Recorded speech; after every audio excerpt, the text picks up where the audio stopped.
কোনো সময়ের মানুষের মনে ইসলামের মূল্যবোধ কেমন এটা যদি বুঝতে চান তাহলে জুমার নামাজে কেমন মানুষ হয়েছে, ওয়াজ মাহফিলে কত লক্ষ মানুষ হয়েছে, হজে একসাথে কত লক্ষ মানুষ লাব্বাইক লাব্বাইক বলতেছে, এগুলো দেখার দরকার নেই। শুধু এটা দেখবেন যে ইসলামের শত্রুদের সাথে তাদের আচরণটা কেমন। এই কথাটা আমার না, বলছিলাম ইমাম আবুল ওয়াফা আলী ইবনে আকিল রহমতুল্লাহ আলাইহির কিতাব থেকে। তিনি লিখেছেন, ইজা আরাদতা আন তা'লামা মাহাল্লাল ইসলামি মিন আহলিজ জামান ফালা তানজুর ইলা জিহামিহিম ফি আবওয়াবিল জাওয়ামিয়া ওয়ালা দাজিজিহিম ফিল মাওকিফি বিলাব্বাইক ওয়া ইন্নামা উনজুর ইলা মুওয়াতাআতিহিম আদা আশ-শরিয়া।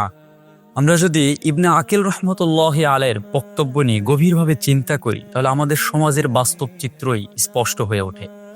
মসজিদে মুসল্লির অভাব নেই, ওয়াজ মাহফিলে মানুষের ঢল নামে, ইসলামী ফান্ড, মাদ্রাসা কিংবা বিভিন্ন দিনী কার্যক্রমে অর্থ দেওয়ার ক্ষেত্রেও বহু মানুষ স্বতঃস্ফূর্তভাবে এগিয়ে আসে। বাহ্যিকভাবে দেখলে মনে হয় আমাদের সমাজের মানুষ দিনের প্রতি যথেষ্ট আন্তরিক, কিন্তু যখন কেউ দিনের শত্রুদের বিরুদ্ধে কথা বলে, নাস্তিকতা, ইসলাম বিদ্বেষ কিংবা শরীয়তের অবমাননার বিরুদ্ধে সোচ্চার হয়, অথবা যখন কেউ শাসকের জুলুমের প্রতিবাদ করে, তখন ভিন্ন এক চিত্র সামনে আসে। দেখা যায় সেই নামাজি মানুষই প্রতিবাদকারীর বিরুদ্ধে অবস্থান নেই। বছরে বছরে হজ আদায় করে আসা হাজী সাহেবও কেবল রাজনৈতিক আনুগত্যের কারণে একজন জালেমের পক্ষ অবলম্বন করে এবং সেই সত্য উচ্চারণকারী ব্যক্তির বিরুদ্ধে দাঁড়িয়ে যায়।